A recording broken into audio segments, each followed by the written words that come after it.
3 वाजलेत बरं का महाराज. हा 3 वाजलेत. बरोबर आहे का? बरोबर आहे. कुठे मी केलं तर हेच फुल आले. बरोबर आहे का? शांत बसल्याला बरं. उभं शांत बसल्याला बरं. बसलेली आता सांगा म्हणतो काय सांगावं त्याला आता सांगायचं महाराज. आणि सगळेच हुशार झाला आता काय करावं. अति हुशाराच्या मला सगळे हुशार म्हणल्यावर काय बिचारे गाव तर काय करावं.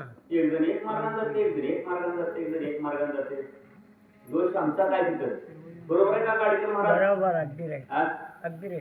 आता 30-40 वर्ष तुम्ही हे विषय सांगला गाडीकर महाराज. हो तुम्ही ह्या विषयाला आता बदली करून सांगा काय तर. बदलू. बरोबर आहे का? बदली करा. आपले हे सांगत बसायचं नाही रोज. बरोबर आहे. बरोबर आहे. बरोबर आहे का महाराज? बरोबर आहे. काय तर लोकांना मिळावं असं काहीतरी सांगा. लोकांना काय मिळणार बघ तुमचं. तुम्ही सांगा मिळासारखं. बरोबर आहे का? 30 वर्ष झालं हे सगळे रामायण सांगायला माझी विनंती आहे. रागाला येऊ नका. हे राग कसं? अगदी बरोबर. करेक्ट उभ्या सांगा राजा काय लावा तमाशा. आणि जिथं विषय मिळेल तिथं सांगायची तयारी ठेवा. हा हे बोलत नाही ते. तुमच्या पाळी दिल तिथे करावं शेवा. गोबी 1 मिनिटाला एक गोळी सांगा. वाटलं पण टाकलं लोकांचं. नाही त्यामुळे म्हणलेलं ऐका. त्यांनी कुठं पाळी दिल ते सेवा करायचं. आता मी आता पुढच्या बाजूस तुम्ही विषय मागला का बोरामणीमध्ये 5 वाट्या सांगायचा मी तिथं विषय सांगतो महाराज. बदली करायचं आता आपलं काय नाही. नाटक लावलं तुम्ही अभ्यास करा घरी. रे काय अभ्यास करता माती या तिथं बोलायला सांगतो. प्रत्येकाचा विषय आला. या प्रत्येकाला स्वतःची संगत लागली. प्रत्येकाचा विषय बोलला आता तुम्ही बसलेल्या पृथ्वीच्या शरीरातली पृथ्वी एक सांगितलं आणि बाहेरची पृथ्वी सांगितलं. शरीरात आपल्या पृथ्वी या शरीरामध्ये 5 महाभूत आहेत. 5 महाभूतापैकी पृथ्वी नावाचं तत्व सांगितलं. पृथ्वीचं जड तत्व जेवढं शरीरामध्ये आपल्या जड वस्तू आहे ती पृथ्वीची आहे. आणि त्या पृथ्वीला स्वतःची म्हणजे ईश्वराची कृपा लागली. ईश्वराच्या कृपेने ही पृथ्वी स्वतःच्या संगतीत गेली आणि त्याच्यामुळे या पृथ्वीला संगतीत घेतल्यामुळे ईश्वरी संगतीत घेतल्यामुळे ती देखील या ठिकाणी कठीणपणा विसरली म्हणतात. एवढं सांगायचं बस की आता कठीणपणा विसरली. अभिमान आता कठीणपणा विसरणे म्हणजे अभिमान काढणं. एका प्रत्येक ठिकाणी हेच भरले म्हणून अभिमान सोडा. बघा पहिलं पृथ्वीची उभी घेतली कठीणपणा विसरला म्हणतात. अभिमान सोडावं. दुसरं काहीच करू नये. ऐकणाऱ्याकडे काहीच नाही. बघा संयोजक म्हणतो माझं ऐकावं, सांगणारे म्हणतात माझं ऐकावं, वाचणारे म्हणतात माझं ऐकावं. ऐकावं तर कुणाच्या लोकांनी बसले का बाबा सगळ्याच डोक्यात बसले का तुमच्या. बघा पण कठीण भाग तुमच्याकडे येऊ देऊ नका. हे दरिद्री लोकांकडे राहिलं ह्या लोकांकडे का राहिना पण तुमच्याकडे येऊ देऊ नका. पृथ्वीचे तत्व कठीण आहे. ते कठीणपणा तुम्ही शांत राहा. हे लोक असंच करत आहे. प्रत्येक गावात असं करा. वाचव सत्संगती ओलावली अति शांती धनेशी आली. कर्मला विसारली व्रतो लागली अविरोध. आणि कठीणपणा विसरून या ठिकाणी संतांच्या संगतीत केली मृदू. आता आपण या पृथ्वीवर आहोत. कधी विरोध केली का? आपण विरोध करतो. घर एकाचं दार एकाचं काय करायला लागला. पण पृथ्वी असलेली या ठिकाणी आपलं तत्व विसरलेलं नाही. पृथ्वी राम राज्याच्या पूर्वीपासून आतापर्यंत जी पृथ्वीचे तत्व आहेत. लोक म्हणतात कलियुग आहे. कलियुग काय इकडे दिवस निघाला आहे. तुमचा निघाला बघा इकडं. सूर्य तेच आहे, पाणी तेच आहे, अग्नी तेच आहे, पृथ्वी तेच आहे. फक्त तुमचे आणि आमचे विचार बदललेले आहेत. ते विचार बदलू देऊ नका. पृथ्वीचा कठीण भाग असलेल्या या ठिकाणी स्वतःच्या संगतीत गेल्यामुळे मृदू झाला. सर्वांना घेऊन वाहू लागली म्हणतात. सत्संगती झाली जीवना विसरोनी अधोगमना. ऐक्यव्रती सकळ जना हाती स्वानंद मधुरत्वे. आपल्या शरीरामध्ये पाण्याचे 5 भाग आहेत. या पाणी तत्वापासून आपल्या शरीरामध्ये 5 प्रकारचं पाणी कार्यरत आहे. शोणित शुक्र मूत्र स्वेद आणि लाळ. या पाण्याला संतांच्या संगतीत योग मार्गाने गेल्यानंतर अधोगमन विसरले. पाण्याचा मूळ गुणधर्म काय माहितीये का? चढाकडून उताराकडे वाहणे. हे मूळ पाण्याचा स्वभाव आहे. तो विसरला गेला म्हणतात. आणि आता आपण पाणी पितो. पिलेलं पाणी घाम कुठे येतो? डोक्याला येतो. असं एवढंच सांगायचं. बोला पुढची होईल. गाये देखोनी सज्जान निवनी देवोनी आदिव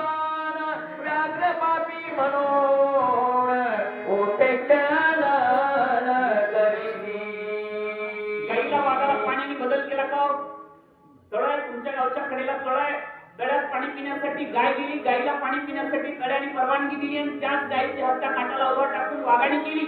त्या वाघांना तळ्यातल्या पाण्याने बंदी केली का? म्हणून पाण्यामध्ये गुण समान आहे, तसं तुमच्यामध्ये गुण समान यावं. महाराजांनी एक वाक्य वापरले, तुम्ही बाहेर काम चांगलं करा. बाहेर बरोबर आहे. इथं का इथं बोलता, इथं बोलणं आणि बाहेर वेगळंच आहे. बरोबर आहे का? सांगता येते कुणाला, प्रत्यक्ष आचरणात आणणं फार कठीण आहे. म्हणून पाण्याने आपला गुण विसरलेला नाही म्हणतात. ते दासी होता सत्संगती आकर्षण धात शक्ती समे प्रकाश सर्वभूती ती जगती माझी आपल्या शरीरामध्ये तेज नावाची दैवता कार्य करते. त्या तेजाची दैवता सूर्य आहे. आपल्या शरीरामध्ये आपण खाल्लेलं अन्न पचवण्याचं काम कोण करतं? तेज करतं. जठार नावाचा अग्नी आपल्या शरीरामध्ये, तो या ठिकाणी सूर्य नारायणाच्या कृपेवर आपली जठार अग्नी चालत असते. तेजाला स्वतःची संगत झाली म्हणतात. ज्ञान प्रकाशले निजग्रही जासी प्रकाश होणार नाही पारखा चोरवाल्या पाही प्रकाश त्यासही तैसाची. आता बघा, हा दिवा लावलेला आहे, हा बल्ब लावलेला आहे. प्रकाश सगळ्यांना आहे ना, सांगणाऱ्यांना, वाचणाऱ्यांना, संयोजकांना तुम्ही काही विरोध करा, प्रत्येकानं ऐकणाऱ्यांना बघा, यांच्या भोवती जे पंखाडे पिढे आहेत त्यांना देखील प्रकाश आहे. सगळ्यांना प्रकाश देऊ लागले. यांनी कधी भेदभाव केला का? असं जीवन करा आपलं, याच्यासाठी हा ग्रंथ आहे. या ग्रंथ आपल्या संसाराची गाठ सोडतो. ग्रंथी म्हणजे गाठ, बरोबर आहे का? मायेची, प्रपंचाची या ठिकाणी संपूर्णपणे गाठ सोडण्याचं काम करतात. आता महाराजांनी काय म्हणले? आमचे पुस्तक म्हणले. ते पुस्तक नाही बाबा. पुस्तक आहे का? नवनाथ महाराज पुस्तक आहे, ग्रंथ आहे. आणि नेहमी भाषा वापरत असताना, ग्रंथाबद्दल भाषा वापरत असताना, शास्त्राबद्दल भाषा वापरत असताना शुद्ध चांगली भाषा वापरा, चांगला अभ्यास करा, चांगलं जीवन या ठिकाणी आपलं जगावं आणि इतरांना त्या जीवनाचा प्रकाश पडावा. जर रामाची गुण अवलंबून बघा, मागे एक तत्वाचा विषय होऊन गेला, आता आहे पुढे एकची वस्तू देता घेता एका बोलाची पिकता. परंतु तेज नावाच्या देवतेला एक तत्वाचा अधिकार प्राप्त झालेला आहे. वायू सत्संगाला दला चंचलत्वा मुले विसरला योगीश्वरा भेटवाला निश्चळ झाला वाऱ्याला स्वतःची संगत झाली. आपल्या शरीरामध्ये 5 प्राण कार्यरत आहेत. त्या 5 प्राणाच्या ठिकाणी वायू नावाचं तत्व सर्वव्यापी आहे, सर्व प्राणाला चालवतं. एक वारा आहे, पण आमची या ठिकाणी शरीरामध्ये 5 ठिकाणी विभागलं जातं आणि ते प्राण चालवले जातात. वायू सत्संगाला लागला, वाऱ्याला स्वतःची संगत झाली आहे, त्याच्यामुळे आपल्या शरीरातलं वारं योग्य मार्गाने वाहतं म्हणतात. विचरे तरी सर्व देही पर्यासक्त नव्हे काही सुवास दुर्वास न म्हणे काही निशंग पाही विचरत. आता पिंडांच्या बाहेरचं जे वार आहे, ब्रह्मांडातलं जे वार आहे, याला संग लागला म्हण. हे देखील निसंग झालेलं आहे. स्वतःचा संग विसरला आणि ते निसंग झालं म्हणे. आता निसंग होणे शब्दाचा अर्थ या ठिकाणी आपलेपणा विसरला आणि आपलेपणा विसरून सर्व ठिकाणी व्यापक तत्वाने आहे. आता इथं चांगली जागा आहे, इथं आहे. काही ठिकाणी अशी जागा आहे तिथं आपण देखील नाक धरून चालतो, पण तिथं देखील वारा आहे. आपलं अस्तित्व शून्य ठेवलेलं नाही, सर्व व्यापी आहे म्हणून सर्वाच्या ठिकाणी, सर्व परिसराच्या ठिकाणी आहे. म्हणून या वाऱ्यांना स्वतःची संगत लागली म्हणतात. सत्संगाला तले आकाश खुंबोने पैकवनास विसरोनिया निरावकाश विरक्त भूतास सर्वत्र बसे. आकाशाला देखील स्वतःची संगत लागली. आपल्या शरीरामध्ये या आकाशापासून 5 तत्व या ठिकाणी अंतःकरणापासून सुरुवात झालेली आहे. अंतःकरण हे आकाशापासून निर्माण झालेलं आहे. स्थिर आकाश, कंठ आकाश, हृदय आकाश, उदर आकाश सांगणारे हे सांगतात आवरण आकाश. पण या 5 आकाश तत्वांना आकाश व्यापक तत्वाने वावरून घेऊ लागलं. कधीच ते विकाराला बळी पडलेलं नाही म्हणतात. आपल्या निज शरीरी शीत उष्ण प्रजन्य धारी नलिम्बे एकही विकारी सत्संग थोरी एवढी. या ठिकाणी कधी आता उन्हाळा आलाय, कूलर लावा म्हणले का? कळती ना भाषा? मी लांब सांगत नाही, हे माणसं लांब सांगलं. तुमचं डोकं बोर झालेलं असेल बरं का, ऐकून ऐकून ऐकून. मी लांब सांगत नाही. या आकाशाने कधी कूलर लावा म्हणले का?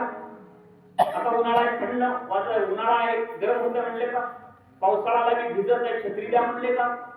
आणि मी हिवाळ्यात स्वेटर म्हटले त्या म्हणलं का तिन्ही विकार मुख्यतः 3 विकार आहेत, उपविकार 6 आहेत. 6ही विकाराला 3ही विकाराला न बळी पडणारा आकाश सर्वव्यापी आहे.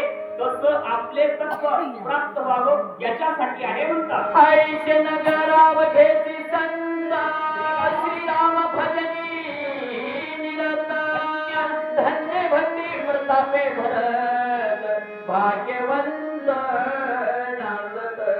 अख्खं नगर अवघेच संत संपूर्ण नगर भरतासारखं झालं म्हणतात. भरत कसा होता, काय आहे त्या भरताकडे गुण सांगितलं. भरताकडे गुण आहे, भक्ती आहे, ज्ञान आहे, वैराग्य आहे, शांती आहे, क्षमा आहे, दया आहे, भरताचे गुण आहेत. भरत राजा दशरथाचा मुलगा असून त्यांच्याकडे सर्व गुण आहेत. सर्व गुण संपन्न अवस्थेचा भरत ऐसा भरत रामे कोंदला तो देशची राम झाला. त्या देशामध्ये म्हणजे भारत देशामध्ये भरत असलेला भक्तींचा या ठिकाणी अधिकारी, भक्तींचं गुरुत्व करणारा आणि त्या भक्तीचं आचार्यत्व करणारा, स्वामित्व प्रदान करणारा भरत बोला.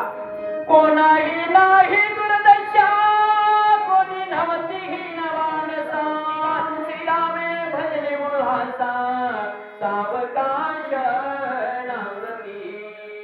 एखादी माऊली सौभाग्याने नांदावं तसं भरत आपल्या आनंदाने आपल्या भरत नंदीग्रामामध्ये सौभाग्याने नांदू लागला. नगर अवघेच संत संपूर्ण नगर आपल्यासारखं केलं बघा. संपूर्ण नगर भरतासारखं झालं. भक्तीने, ज्ञानाने, अंतःकरणात समाधान. परमेश्वराची भक्ती करत असताना सर्वांना ती घडवून आणून देऊ लागली. सर्वांना, बरोबर आहे ना, सर्वांना करण्यासाठी परवानगी दिली. याला सर्व सौभाग्यवंत म्हणतात. कुणाने या ठिकाणी आनंद हा शब्द वापरला.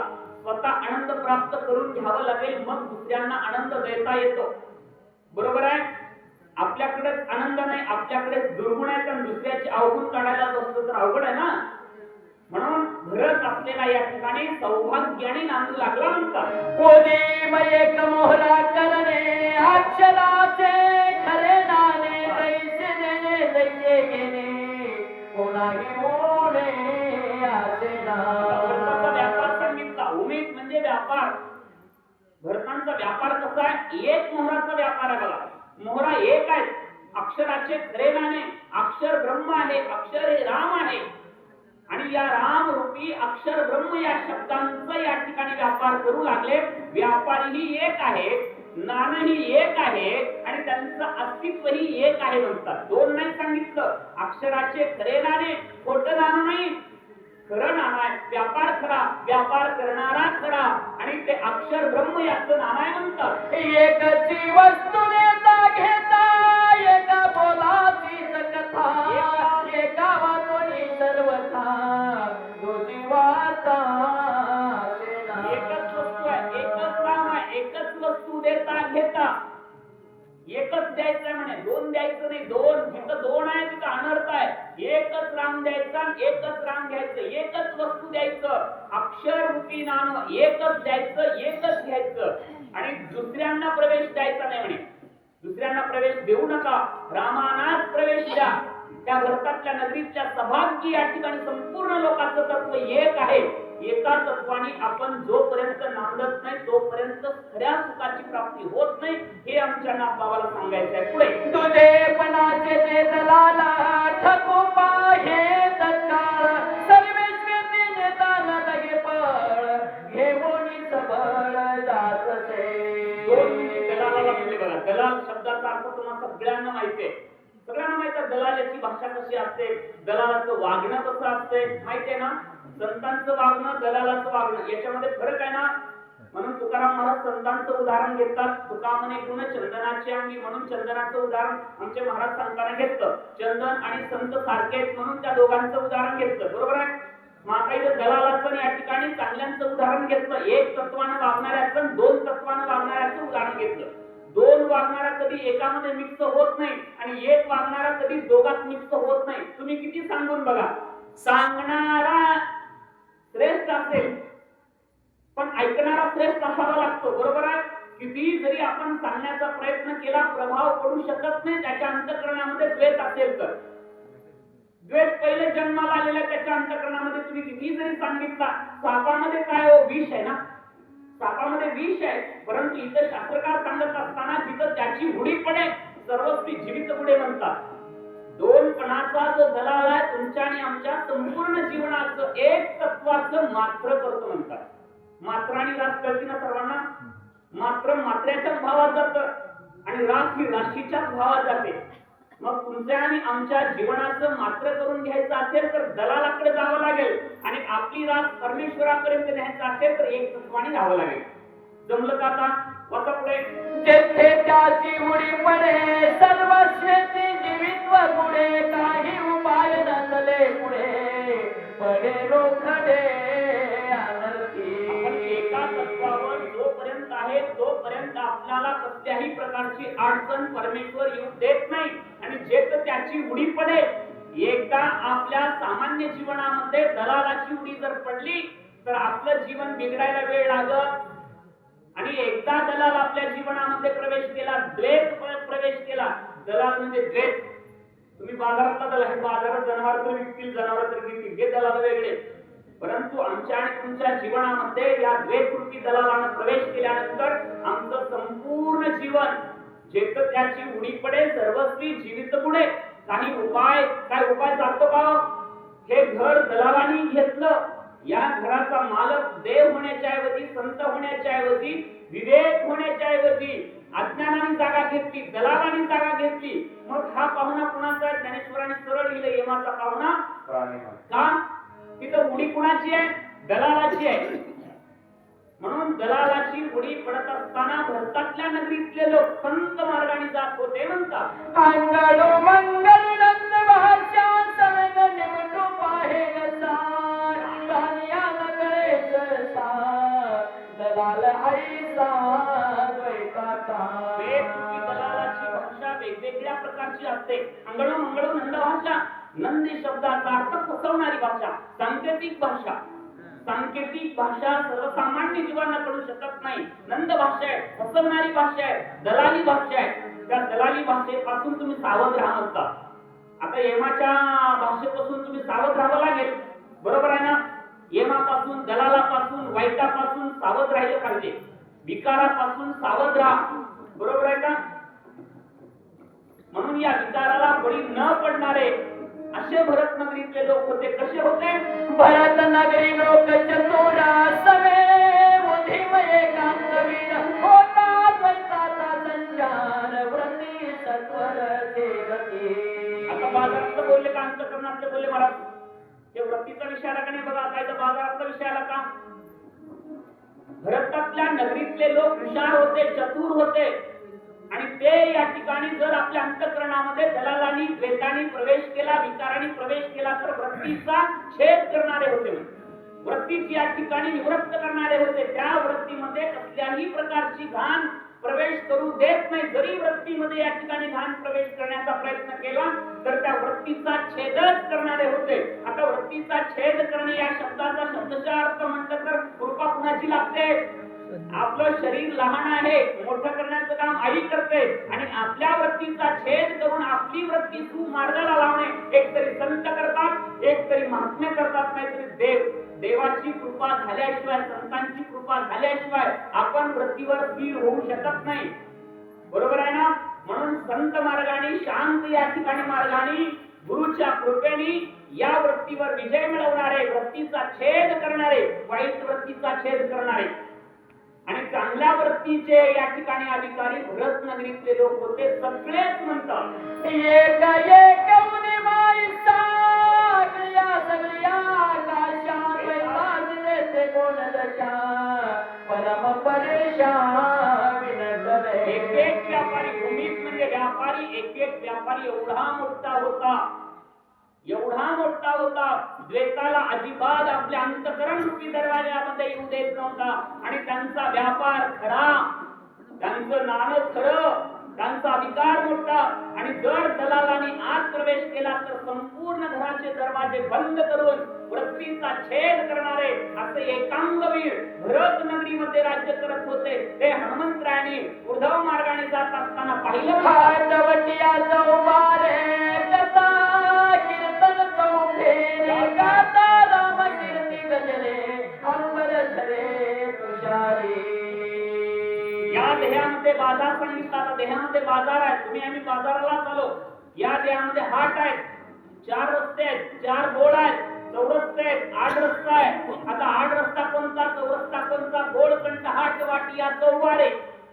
हाट म्हणजे बाजार, वाटिया वाटात वाटा, चौबारे चौक, चौबारे शब्दाचा अर्थ चौरस्ता. आता चौरस्ता अंतःकरण मन बुद्धी चित्त. आणि तिथं कोणता बाजार भरला? वाचेचा बाजार भरला. कोणती वाचा? रस्तिकली या वाचा रामनामे. चारही बाजारामध्ये, चारही रस्त्यामध्ये, चारही वाचेमध्ये, चारही अंतःकरणामध्ये, अंतःकरण चतुष्टामध्ये वाचेचा उगम जरी निर्माण झाला तरी या ठिकाणी कोणती वाचा होती? अद्वैत. या ठिकाणी सुखाचा आनंद घेणारे व्रत नगरीतले लोक या ठिकाणी काय करत होते?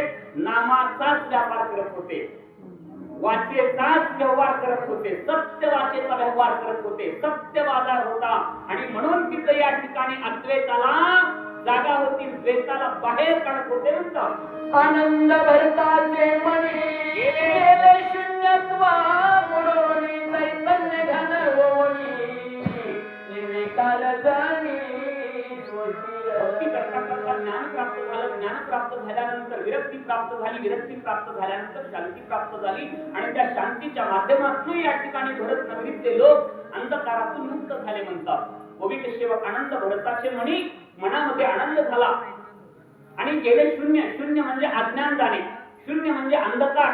सूर्य निघाल्यानंतर अंधार राहतो का? मी सामान्य साध्या भाषेत सांगला बरं का, कळण्यासाठी अवघड जाऊ नये याच्यासाठी सामान्य आपल्या अंतःकरणामध्ये तमरूपी अंधकार आहे आणि तमरूपी अंधकार घालण्यासाठी, मायारूपी अंधकार घालण्यासाठी ज्ञानाची गरज आहे, चित्त सवितेची गरज आहे. आणि तो ज्ञानरूपी सूर्य उगवल्यानंतर अंधार राहील का? आता आपण कितीही जरी अंधाराला मारण्याचा प्रयत्न केला तर तो अंधार जाईल का? आणि सकाळी सूर्य निघाल्यावर तो राहील का? म्हणून या अंधाराला घालवणारे तमरूपी अंधाराला म्हणून आनंद भरताचे मणी. मनामध्ये आनंद आहे आणि चित्त सवितेचा उदय, चित्तामध्ये प्रकाश पडलेला आहे ज्ञानाचा आणि त्या चित्त प्रकाशाने भरत नगरीतले लोक व्यापार करायला लागले अंधारात. त्याचा व्यापार, त्याची उमेद, त्याचा अधिकार प्रकाशामध्ये गेल्यामुळे त्याच्या अंतःकरणामध्ये आनंद झालेला आहे आणि आनंद भरता गेले शून्य. अज्ञान संपलं. ज्ञान आल्यानंतर अज्ञान राहतं का? प्रकाश आल्यानंतर या ठिकाणी अंधार राहतो का? शून्य बुडालं म्हणतात. शून्य बुडणे अज्ञान जाणे आणि एकदा अज्ञान गेलं पुन्हा ते अज्ञान कधीच येऊ शकत नाही. ज्ञान आल्यानंतर मग पुन्हा चैतन्य शब्दाचा वापर केला. चैतन्य घन होवणी. चैतन्य शब्दाचा अर्थ प्रगट राम, प्रगट ज्ञान. ज्ञान आल्यानंतर ते प्रगट हो. राम प्राप्ती झाल्यानंतर प्रगट व्हावे. प्रगट स्वरूपाचं ज्ञान, प्रगट स्वरूपाचं ईश्वर तत्व तिथं नांदायला लागलं. हे या ठिकाणी त्या भरतातल्या बाजारात आनंदामध्ये सगळेच मग्न होते. म्हणतात गरजत राम नामे कल्होळे गगनाव घेती महुरले मोक्ष फळे डगुण्याले ऐक्य झाले हरिनकी. रामाच्या नामाची गर्जना अंतःकरणात केल्यामुळे गरजता रामनामे कल्लोळे. नाम कुठं घेतले? राम हे नाव कुठं घेतले? भरत नगरीतल्या लोकांनी राम कुठं घेतला? नंदीग्रामामध्ये. नंदीग्राम हे हृदयाला बनवले आणि त्या हृदयरूप अंतःकरणामध्ये आनंदाने भगवंताच्या नामाचं चिंतन केल्यामुळे या हृदयातलं अंतःकरणातलं अज्ञान निघून गेलं. गरजता रामनामे कल्लोळे. आनंदाने परमेश्वराच्या नामाचं चिंतन करत असल्यामुळे अंधकाराचा सर्वनाश झालेला आहे आणि त्याच्यामुळे अंतःकरणातलं या ठिकाणी सर्वस्व